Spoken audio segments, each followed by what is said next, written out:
this, and I'm gonna be, I kind of like, I put myself on the corner of the table because it helps me maintain my body mechanics. And then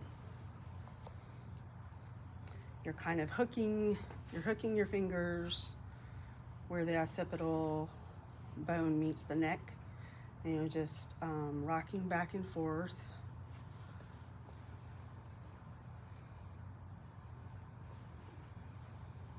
And you're not gliding over the tissue, you're taking the tissue with you at first when you're doing the occipital movement. And then you just walk up like 1 finger width more on the occipital, and then you're rocking back and forth.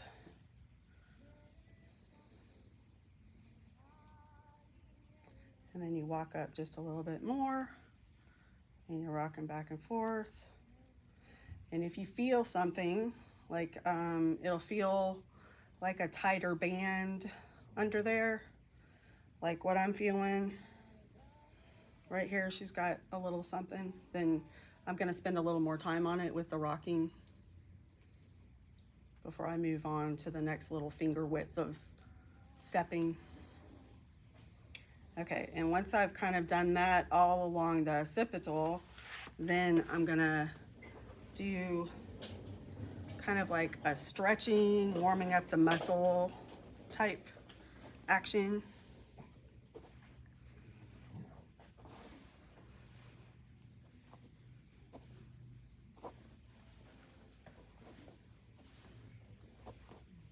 And what you're doing is your pressure is pretty decent until you can see where her sternocleidomastoid is.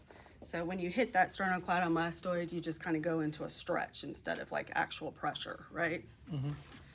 And I'm taking it all the way even over here, which this spot is very hard. A lot of therapists have trouble getting into this, so. Okay, then I'm gonna start again with the rocking, but now I'm starting the next step down from the occipital. And I'm starting to rock again. I'm taking the tissue with me to break. So what you're visualizing is you're getting your fingers in between the tissues, and you're breaking up adhesions in there.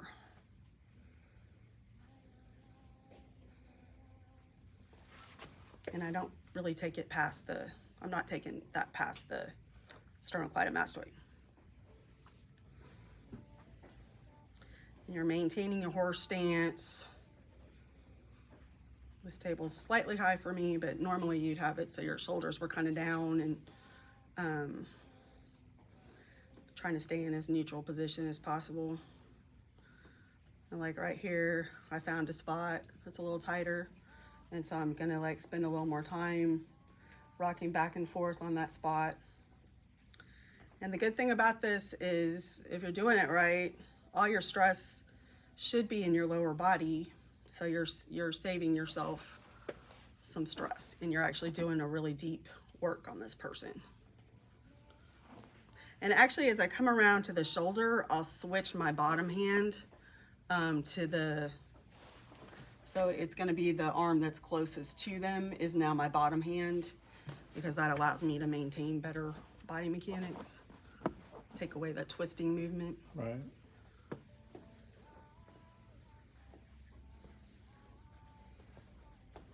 And a lot of people will have a spot like right in here. I don't know if she's got something more up in here.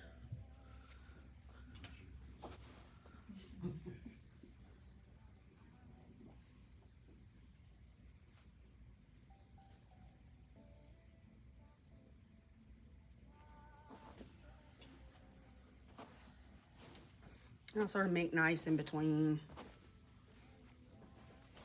And then kind of, that's about as much time as someone really wants to spend with their neck turned in one direction. So if you are going to keep doing it, you probably want to like switch to the other side for a while.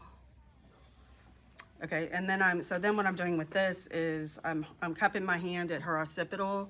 I'm coming underneath the clavicle, and just, you know, you're you're making sure that their privacy is intact, right? You're right where the sheet is. And then you're just stretching it around.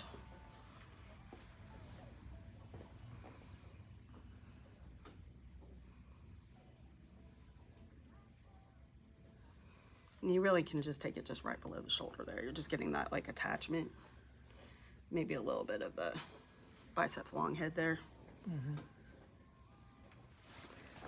And then at the very end, I'm cupping her hand with my occipital, and I'm just not putting a lot of pressure because I don't like to ever put too much pressure with my hand in this position.